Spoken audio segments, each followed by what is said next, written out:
Everyone tells you to start a side hustle, but no one tells you how to do it when you have no time and energy after your day job. In this video, I'm going to show you exactly how to build a real business and generate real income while doing your 9 to 5 job. Now, just as a quick heads up, this is not a get-rich-quick scheme. It's going to involve a lot of compounding, which means a lot of short hours on a consistent basis to achieve a long-term goal. Hello, I'm Abed, and I started 2 businesses while doing a 9 to 5, one of which hit $130,000 in profit in under a year and allowed me to quit my day job in just 9 months after its creation. So when we get the idea of starting a business, motivation levels are at their highest. So what we do is we go see what successful entrepreneurs in the same field have done, and we try to copy them. We spend countless hours over that one last thing for the night, and before we even know it, we become burnt out. So when you're just starting out, you need to make sure to avoid those 3 things. First is relying purely on motivation. This dopamine hit that we get as soon as we get the idea of starting a business and actually starting it is nice. But running a business on motivation and a lot of coffee, obviously, alone will not end up in a good way. You will end up burnt out.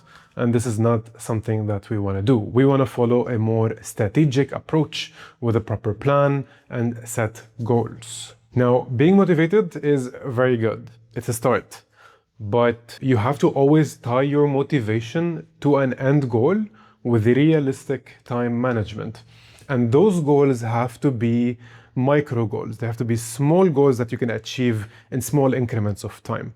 So if you're able to achieve a goal in a short period, rather than achieving a goal in 3 years, you will have you will have something tangible to actually be able to, like, okay, I did this and I was able to achieve this. So if you, in your head, you weren't able to achieve something that you set 3 years timeline for, you will end up not doing anything. You'll go like, okay, you'll reach 6 months and you'll go like, all right, I didn't achieve anything so far. So that's why we have to create short, tangible goals in realistic timelines. Now, why realistic timelines? That's because you have a life. I mean, I'm assuming. You have to take care of yourself. You probably have friends and family. You want to spend time for yourself. So change your mentality from I want to build a successful business fast to I want to build a business by showing up on a consistent basis while living my life and still make small wins along the way. Now, the second thing you should avoid is trying to do everything at once. You don't want to do that because you are going to lose the needle. Let's say you're going to offer web development services, right? So your focus is going to be web development. It's not going to be search engine optimization, marketing, design. You're going to focus on this one thing that you're actually good at least while you're starting. Or for example, if you want to sell a product, whether it was through your brand or through drop shipping, you need to start by focusing on a couple of SKUs only, 3 or 4 winning products, instead of focusing on hundreds of SKUs. Firstly, you will drain your capital quite fast, and second, you will have a lot of marketing to do. For example, in my case, back 2018, when I used to make WordPress themes and sell them in a marketplace, I used to outsource the design part so I could focus on making a kick-ass product. I would obviously pay a fixed fee for the design, and then as the product keeps getting sold, I start hitting a profit later down the line. Or when I make private label candles, I focus on the marketing, and I focus on making the candles as well, talking to customers and so on and so forth. But I also hire part-timers so they can help me out with the redundant work. Now, the third thing, and I'm actually a victim to that when I first started out, was copying full-time entrepreneurs. Now, we always look up to people or entrepreneurs, successful ones, who are in the same field that we are, and we try to do what they're doing. And this is supposed to work, right?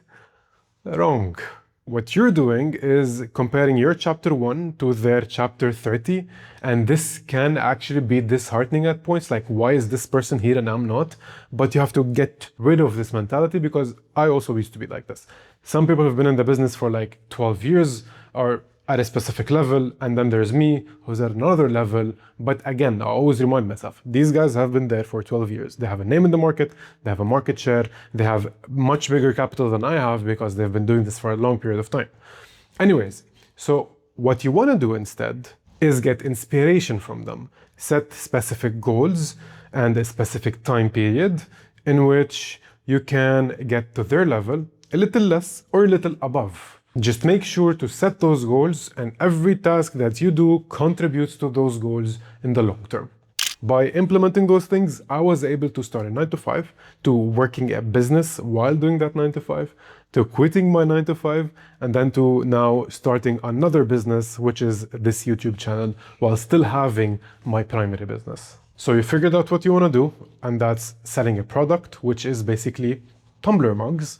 And the first thing which you want to do is market research. So here's the plan if I were starting that business. First thing I would do is conduct a market research on the tumbler mug industry in my region. And this is things like competitor analysis, pricing strategy, and figuring out sales channels and distribution. So this is going to be a short of 2 weeks, give or take. Now, if this was a feasible endeavor, I would spend another 2 weeks in sourcing. So that's finding the right suppliers, whether they are local ones or international ones, and figuring out how much they can supply me in a set period of time.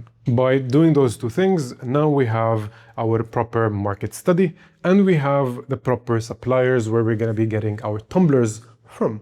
Once this is out of the way, it's time to start working on that branding.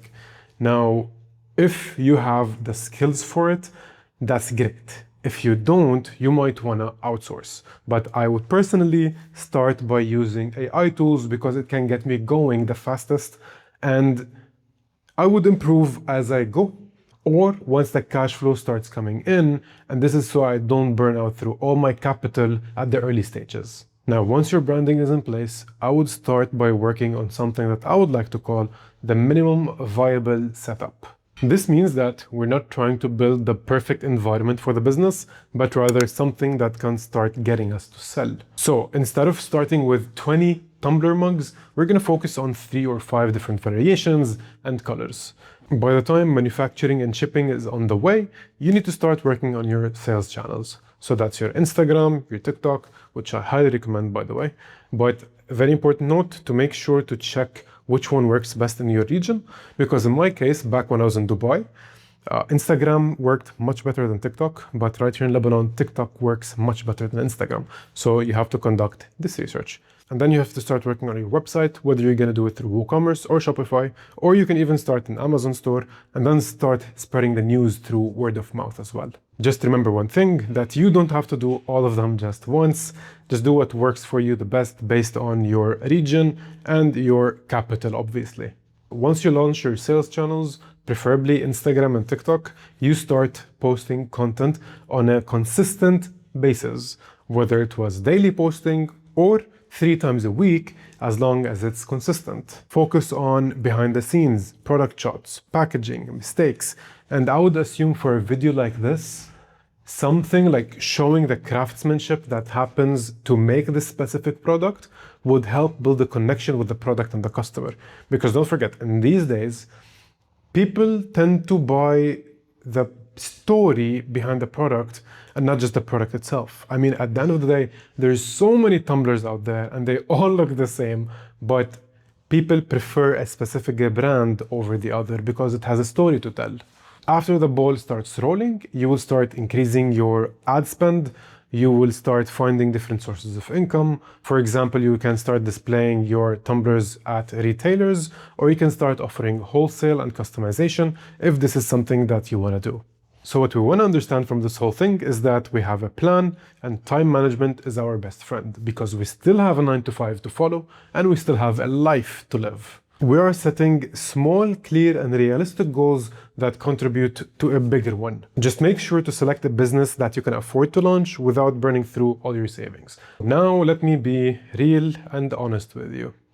So we have the plan, but implementing it is not going to be easy. What if it doesn't work out? What if I spend a lot of money and all is gone to waste? What if? I mean, if everyone had a business, no one would have a 9 to 5 job.